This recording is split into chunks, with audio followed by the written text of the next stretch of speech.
Вітаю ўсіх слухачоў еўрарадыё. Студыі для вас працуе Зміцер Лукашук, і гэта сумесны стрым еўрарадыё і е-прамовы. Выборы в Беларуси фактично завершились, але завершились не так, як планавалі улады. Так, Александр Лукашенко атрымаў свае 80%, але людзі гэтым вынікам незадаволеныя. 2 дні у Беларусі працягваюцца пратэсты супраць такіх вынікаў галасавання. Ацэніць сітуацыю як з выбарчым працэсам і выбарамі, так і з тым, што адбываецца зараз па іх заканчэнні. Для гэтага мы звязаліся па тэлефоне з спецдакладчыкам ААН па Беларусі Анаис Марын. Добрый день, госпожа Марын. Здравствуйте. Я хотел бы с вами сейчас поговорить не только как с спецдокладчиком, но и как с человеком, который очень давно и внимательно следит за ситуацией в Беларуси, разбирается в ней, ну и может так как политолог, чтобы вы как бы тоже свои оценки высказали. И поэтому, может быть, первый вопрос к вам вот как к политологу. 80% Александру Григорьевичу. Насколько эта цифра оказалась для вас неожиданной? К сожалению, эта цифра для нас обычная. Последние выборы было почти то самое. Я все-таки ожидала, что господин Лукашенко поймет, что люди его настолько не поддерживают, и что уровень фальсификации не будет столько очевиден, и что, может быть, он будет стараться переизбираться, скажем, с 60%, да, и, чтобы дать знак, что он понимает, что есть еще и часть страны, которая его не поддерживает альтернативные кандидаты, альтернативные программы и честные выборы. С таким официальным результатом действующий президент в каком-то мере показывает, что он на самом деле проиграл. Он потерял полностью доверие своего собственного народа. И это, конечно, очень важный момент, исторический момент для Беларуси. И вопрос сейчас стоит перед всеми, что дальше, как дальше оспорить эти невероятные результаты и дать белорусскому народу должное. Когда-то, несколько лет назад, мы с вами разговаривали, и вы сказали, что, к сожалению, на Западе достаточно мало специалистов, экспертов, которые действительно глубоко разбираются в белорусской ситуации, знают хорошо Беларусь, ее реалии и так далее. Также много говорилось, уже не вами, а другими экспертами о том, что не очень сильный интерес на Западе к Беларуси. Когда вот только начиналась эта избирательная кампания, были назначены выборы, вот на Западе вообще какой-то интерес к этим белорусским выборам был, что вот будем следить, будем смотреть, как там что, или проходят себе и проходят там выборы? К сожалению, мне кажется, что из-за того, что было на повестке дня на Западе, в том числе весной, не было достаточно интерес к Беларуси, потому что много что уже вызывало заботы, стало появиться уже в мае, да, первый арест, даже в апреле, то, что господин Тихановский не мог регистрироваться, что репрессии начинались, и я старалась вызывать внимание, да, чтобы об этом больше заботились и на Западе. Интерес в каком-то мере поднялся, только в июле, да, то есть примерно месяц назад. Сейчас мне кажется, что есть на повестке дня для многих стран, в том числе и для ЕС, поскольку я знаю, министры иностранных дел стран ЕС готовят сейчас декларацию по ситуации в Беларуси, и жду не дождусь, когда будут сильные реакции на происходящего последние именно дни. Ну, давайте мы про возможную реакцию европейских и, ну, вообще западных, демократических стран поговорим чуть позже. Я вернусь вот к началу избирательной кампании и к моменту, когда стало понятно, что в Беларуси на этих выборах не будет иностранных наблюдателей. И в первую очередь я говорю сейчас об наблюдателей БДИП-ЧБСЕ, там, парламентской ассамблеи и так далее. Вот для вас, как для спецдокладчика, этот факт что означал? Ну, вы знаете, я хорошо знакома с процессами наблюдения на выборах. Я сама была наблюдателем от Рабиати Крикурать в Беларуси. И мне кажется, что когда нечего скрывать, тогда, конечно, открываем двери и пускаем наблюдателей.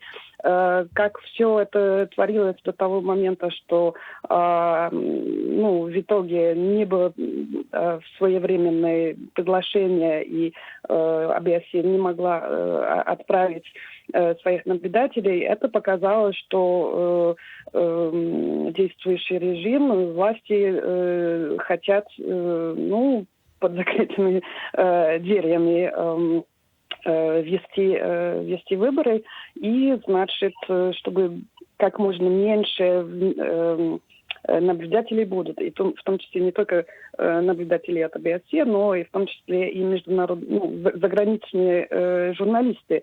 И тут вызывает тоже заботы то, что на самом деле очень мало иностранных журналистов получили вовремя аккредитацию или визу, чтобы приехать и оценить процесс. То есть нам страшно не хватает доказательства. С другой стороны, то есть официально, да, на которых можно обычно ссылаться.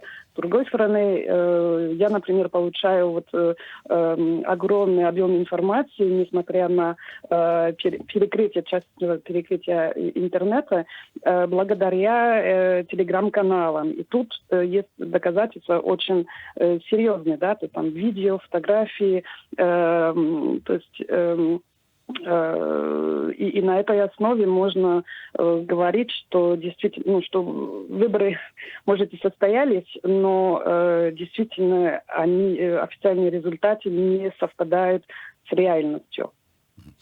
Знаете, вот лично для меня на всех этих выборах вот таким, ну, не знаю, самым удивительным, вот то, что меня так сильно удивило, неприятно, это положение, в которое были поставлены независимые наши белорусские наблюдатели, которых не пустили на участки и которые где-то там, сидя на ступеньках во дворе, на лавочках, там через окно пытались наблюдать за тем, что происходит. А вот для вас, когда вот вы смотрите, оцениваете весь вот этот вот избирательный процесс, что самым таким, ну, не знаю, шокирующим, может, стало? Ну, все довольно шокирующе. То есть я хочу напомнить, что на самом деле я писала уже о том, что, к сожалению, законодательные и институциональные основы для проведения выборов в Беларуси не соответствуют международным стандартам по честных и свободных выборах. Я об этом уже писала в своем предыдущем докладе для Генеральной Ассамблеи ООН, представила его в октябре.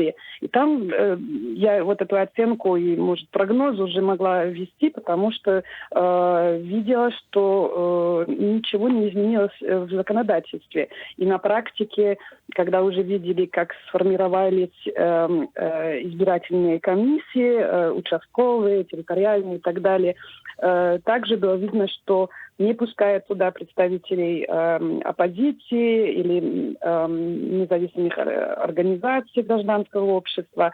То есть, понятное дело, опять же процесс избирательный полностью контролируется администрацией. И это, конечно, не должно быть так. То есть среди обязательств стран есть то, что они должны гарантировать существование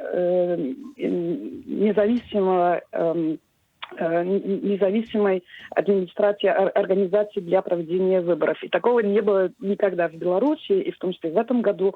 Так что можно, конечно, придем к выводу, что как раньше власти сами решили, какие они хотят результаты. И явка, и результаты для Лукашенко и так далее. Но, очевидно, это не соответствует реальности. Вот эти вот моменты, когда в день голосования, последний, 9 числа, люди откликнулись на призывы альтернативных кандидатов прийти и проголосовать, когда пришло много людей. И факты такие, что не все смогли проголосовать, первое. Второе, что вдруг оказалось, что закончились бюллетени. Неожиданно, вот как бы так вот это... Плюс бюллетени некоторым давались изначально испорченные, с такой еле заметной точкой, поставленные в квадратике за какого-то одного кандидата. И получалось, если ты голосуешь за другого, 2 отметки в бюллетене, и бюллетень уже испорченный. Вот эти вот факты все, как они будут отображены в вашем докладе, и какую оценку вы им даете? Опять же, мне все известно, как проводятся выборы в Беларуси. К сожалению, из-за того, что не были международных наблюдателей, все государства, члены Совета по правам человека ООН, могут говорить, что вот нет доказательств, нет информации, значит, можно только ссылаться на официальные данные. У меня есть достаточно уже доказательств с поля, да, от моих знакомых и других, которые отправили доказательства, что были попросту очень грубые нарушения и фальсификации. Я об этом буду говорить, несмотря на то, что, может, не будут приниматься вот те доказательства, на которые буду ссылаться. Но я бы рекомендовала просто пересчет голосов, да, то есть, в принципе, это может иметь место. Если не организацию других выборов, да, честных выборов. Когда это возможно будет, я сомневаюсь, что действующие власти и администрации избирательной, да, там, центральной избирательной комиссии, что они в состоянии организовать свободные выборы. Вот вы говорите о том, что, возможно, ваши доказательства, те, которые вы имеете, вот где-то кем-то там, может быть, не будут приняты. Но в то же время, как бы не были какие условия наблюдения, но наблюдали компании наблюдения, такие как и «Право выбора», давний наблюдатель за выборами, и правозащитники за свободные выборы, и другие организации. Они потом будут писать свои доклады. Эти доклады, я так понимаю, и вам тоже будут направлены. Вот эти доклады, они что, не могут быть тоже доказательством того, как проходили выборы? Надеюсь, что они будут. Для меня они будут, потому что я и уже ссылаю на эти, как вы знаете, меня не пускают в Беларусь, так что все равно я должна рассчитывать на эти inputs, да. Вот. Потом надо... Это вопрос не ко мне, а к международному сообществу, как они готовы адаптироваться к ситуации и принимать информацию, которая приходит прямо от людей, от народа, от правозащитников. И просто договориться, то есть осознать, что от нелегитимного правительства, нелегитимной власти те информации альтернативные, которые придут, это просто фальшивая информация, и это нелегитимно. Поймите, что в соответствии с международными стандартами, в том числе с Международным пактом о гражданских и политических правах, власть правительства может быть основана только на воле народа.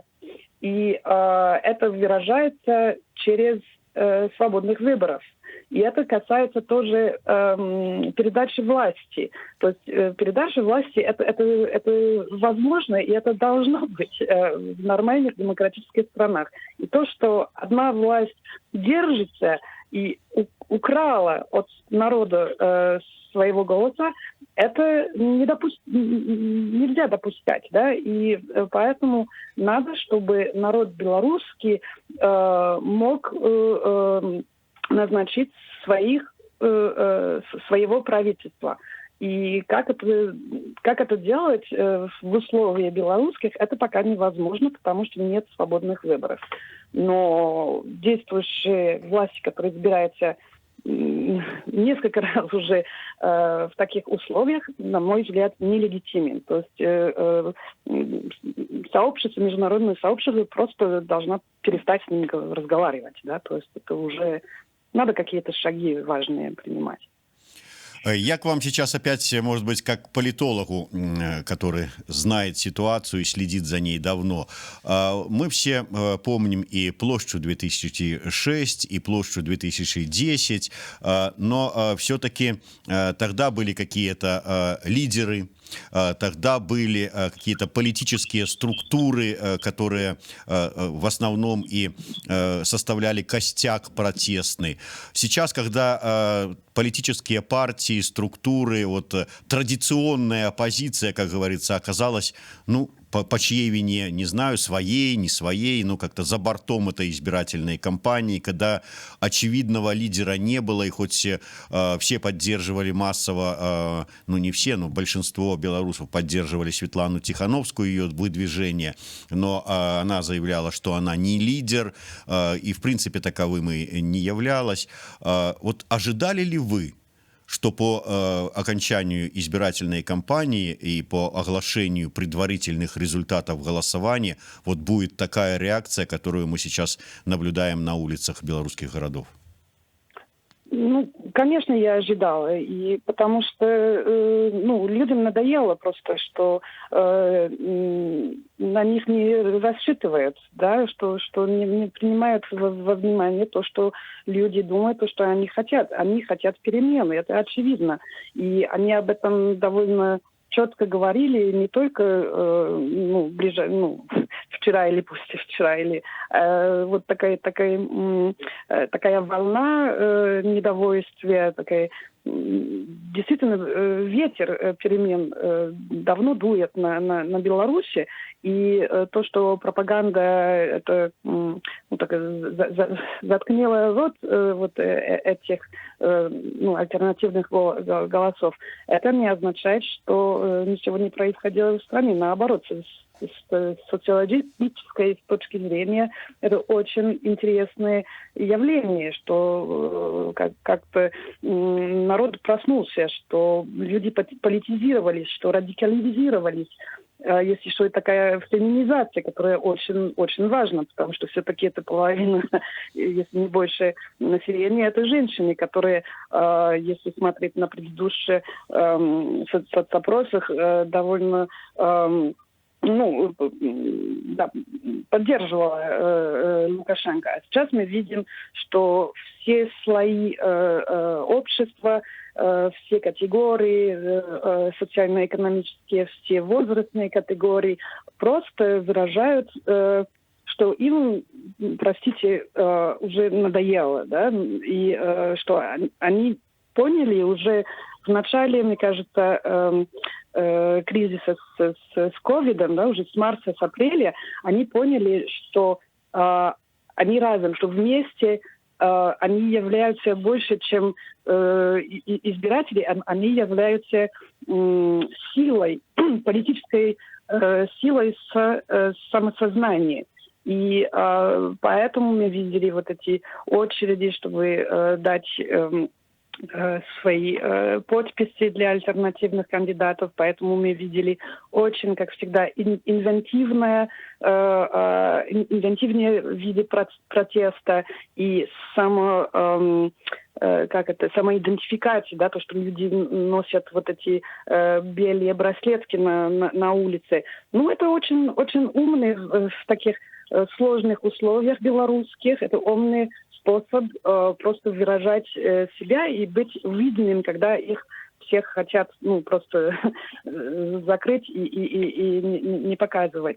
Вот. И белорусский народ, мне кажется, сейчас пишет историю, да, историю своей страны независимой и, может, постлукашенской страны. Но еще они показывают пример для всего мира, потому что то, что люди все равно все-таки мирные протестуют, да, что эти собрания, они все еще мирные.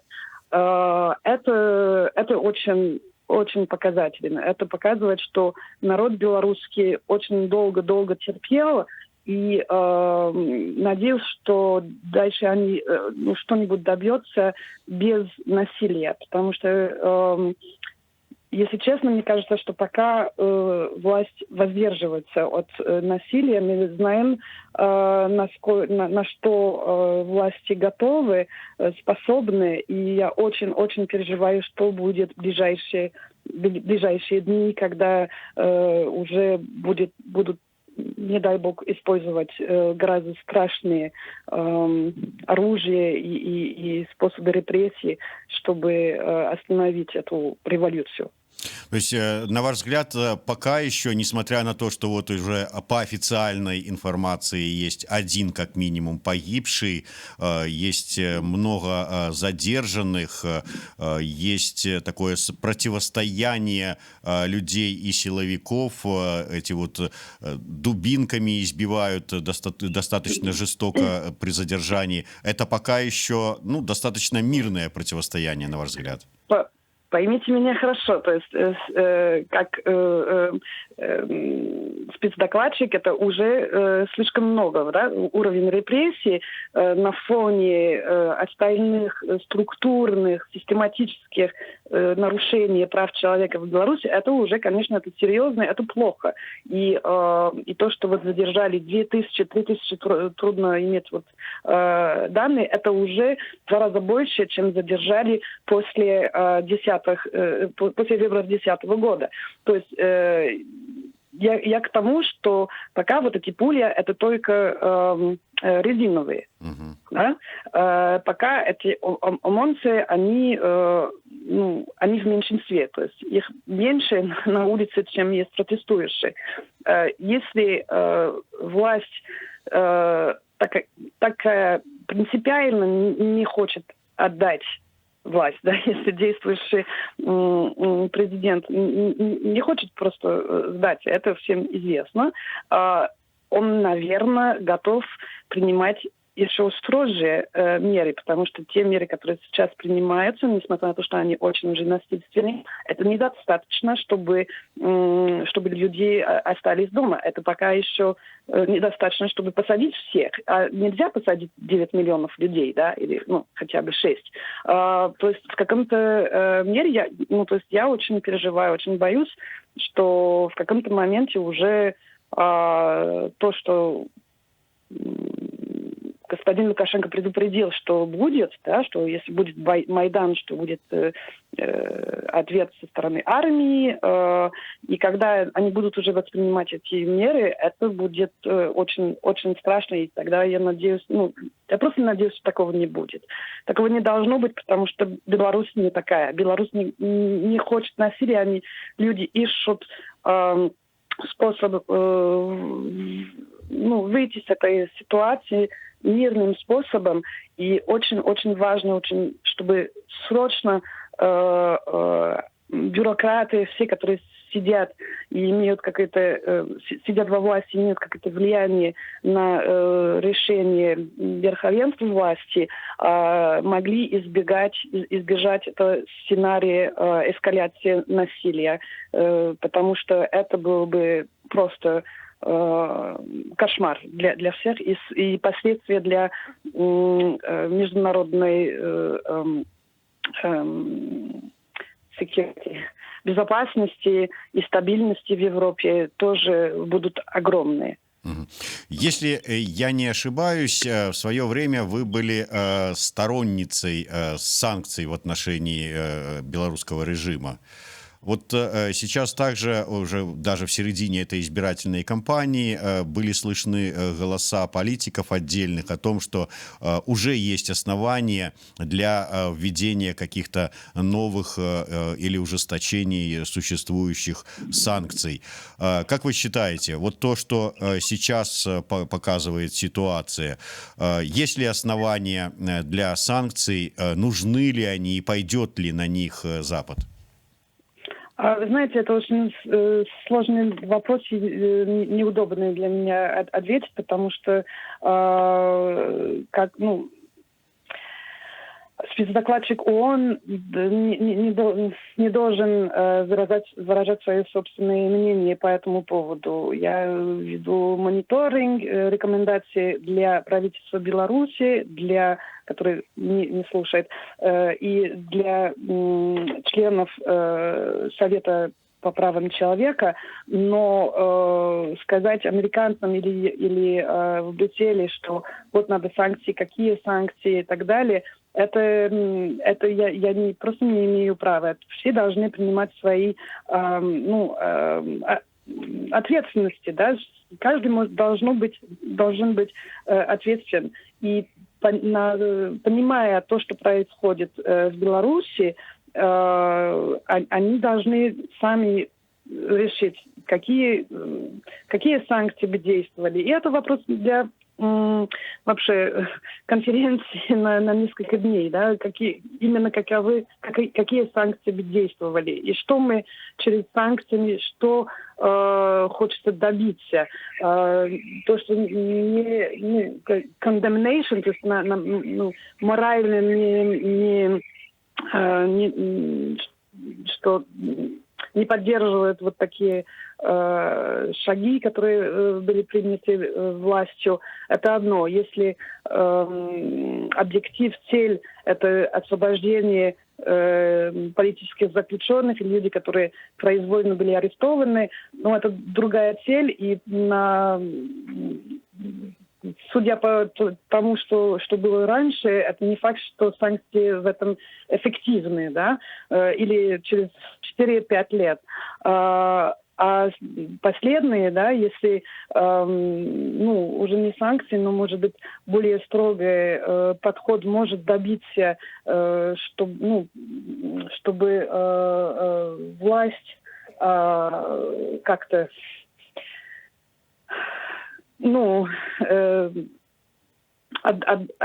сдалась, если можно сказать, да, чтобы просто Лукашенко ушел в отставку, да. Я, опять же, как спецдокладчик, я не могу так рекомендовать, но я просто уверена, что пока он присутствует, не будет никакого демократической Беларуси, и права человека будут систематично нарушаться. То есть сейчас западные государства должны решать то, что они хотят, на что они готовы идти, чтобы помочь белорусам иметь президента, которого они хотят, через свободных выборов, которые пока еще никогда не были. И поэтому санкции не санкции, но в каком-то мере надо уже хотя бы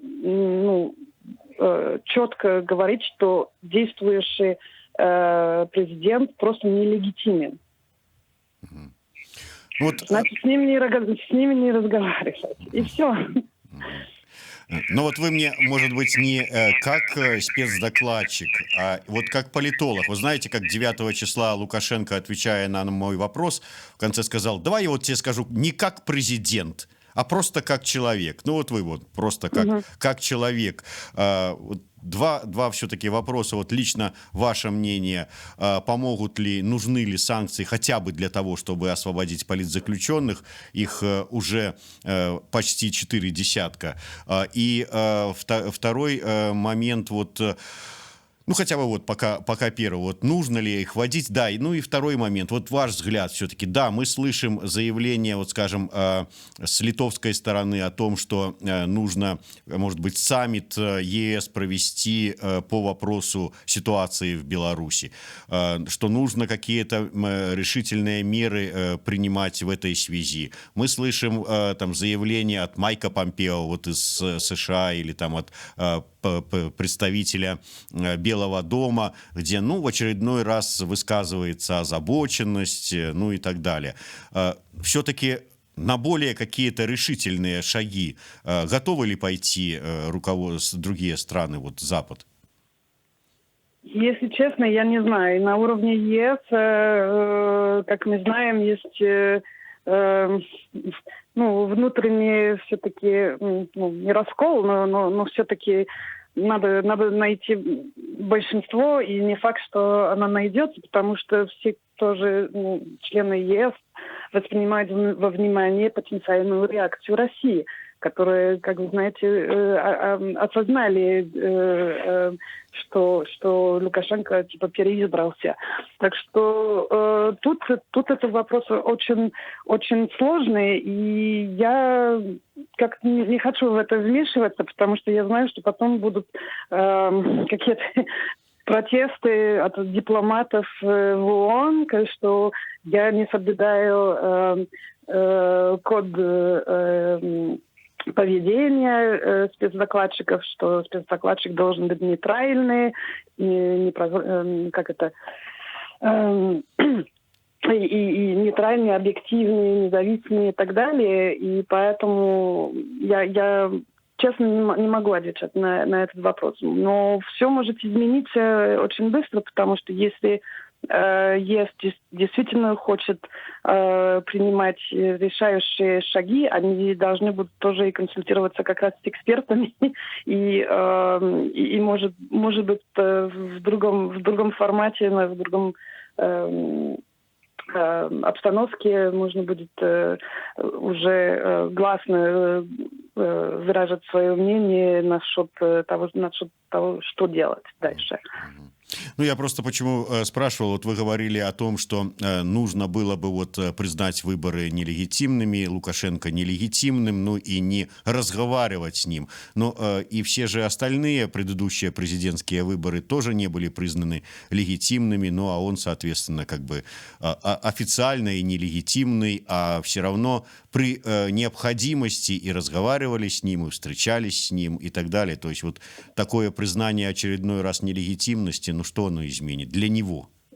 Ну, для него лично, конечно, нет, но вопрос в том, когда, вы знаете, когда есть санкции против членов правительства, все равно должны оставить канал Министерства иностранных дел открытый, как раз чтобы вести переговоры, чтобы выйти из кризиса и найти общий язык и так далее. Можно ли на этом этапе разговаривать еще с министром иностранных дел? В Беларуси это, опять же, это открытый вопрос. Может, наверное, есть внутри правительства люди, бюрократы, министры, которые тоже недовольны происходящего, которые хотели бы демократическое будущее для Беларуси, которые тоже нелегитимны, потому что они совершенно не избранные люди, но они, может быть, стоит с ними разговаривать, чтобы искать выход из этой ситуации и как-нибудь предлагать либо пересчет голосов, либо организация новых выборов в новых обстоятельствах, или вообще транзиционное правительство, которое бы ввел необходимые реформы, возвращать к Конституции 94 года и просто отвечать на другие вопросы, которые стоят на повестке дня для Беларуси. Конечно, это экономические, да, и это вопрос суверенитета, который под угрозой. То есть я к тому, что, то есть, на мой взгляд, данная ситуация очень похожа на украинскую ситуацию 2005 года. Или то, что происходило в берег Слоновой Кости, там в Африке, может, не всем это близко, не для меня, да. И то значит, что если не найти быстрого выхода из ситуации, есть очень большой риск, что страна просто утонет в гражданскую войну или вообще, что будут какие-то, просто хаос. И этот хаос, это было бы очень сложно пережить для белорусов из-за того, что уже экономическая ситуация напряженная, и что уже отношения с Россией тоже, фактически нехорошие, что, наверное, принудительная интеграция ожидает страну. Надо, чтобы возглавляло правительство, не обязательно президент, чтобы какое-то лицо мог бы ввести необходимые реформы, чтобы спасать страну от этого маразма. Я знаю, что это может быть слишком нереалистичен, но я просто не вижу уже никакого выхода с действующим президентом. Мне кажется, что он просто должен уйти в отставку, да, то есть как-нибудь отдать власть. Спасибо большое. Дякую вялікі. Я нагадаю, што з намі на сувязі па тэлефоне была спецдакладчык ААН па Беларусі Анаіса Марын. Для вас працаваў Зміцер Лукашук. Гэта быў сумесны стрым Еўрарадыё і Я прамовы. Беражыце сябе.